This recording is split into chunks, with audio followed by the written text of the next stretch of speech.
माँ तो माँ होती है ना। तो बेटे ने चुपके से आके माँ से कहा, माँ आप चिंता ना करो, बेटी को मारा नहीं है, मैंने बहन को मारा नहीं है, बल्कि बहन को मैंने निकाल दिया, जंगल में कह दिया मैंने कि तू निकल जा, और मैं हिरन को मार के उसकी आंखें और खून लाया हूँ। अब्बा को यकीन हो गया कि मैंने बेटी को मार दिया है, मैंने बहन को मार दिया, हालांकि मैंने ऐसा नहीं किया। कोई भाई अपनी बहन को मार सकता है? तो उसकी माँ को तसल्ली हुई, जान में जान पड़ी और अल्लाह का शुक्र अदा किया।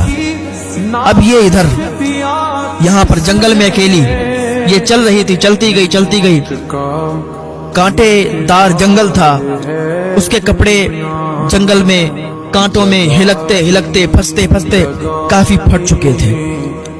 अब उसने पत्तों को अपने जिस्म पर लगाया हुआ था, पत्तों से अपना जिस्म छुपाया हुआ था, भूखी भी बहुत थी। अभी वो एक जगह पर बैठी हुई थी, लेकिन पाक दामन बहुत थी, अल्लाह से डरने वाली बहुत थी, नेक थी।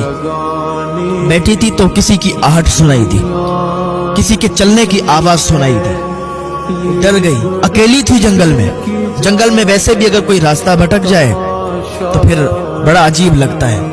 फिर वो तो अकेली जा रही थी, न मंजिल का पता है, जाना कहाँ ये कुछ पता नहीं। बादशाह के जुल्म से परेशान होकर अपनी मंजिल को तलाश कर रही थी। क्या देखती है, कुछ घुड़सवार आ रहे थे, उनको देखकर वो एक घने पेड़ पर ऊपर चढ़ गई। आने वाला एक दूसरे मुल्क का बादशाह था, वो जंगल में शिकार के लिए आया हुआ था।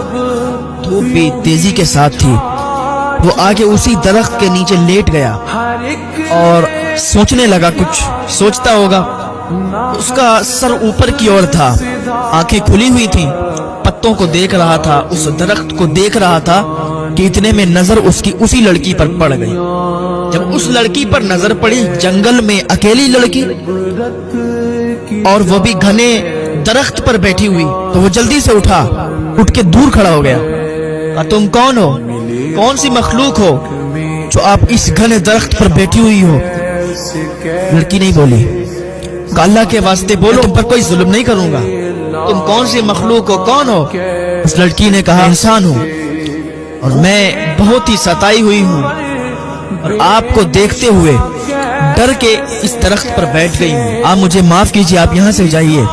उस बादशाह ने पूछा, आप बताइए तो सही कि आप हो कौन, कहाँ से आई हो? उस लड़की ने कहा, सबसे पहले तो आप जिस चादर पे बैठे हो वो चादर मेरे तरफ फेंको, मेरे पास कपड़े नहीं है, मेरे कपड़े जो थे वो फट चुके हैं। तो उस बादशाह ने वो चादर फेंकी, उस लड़की को दी।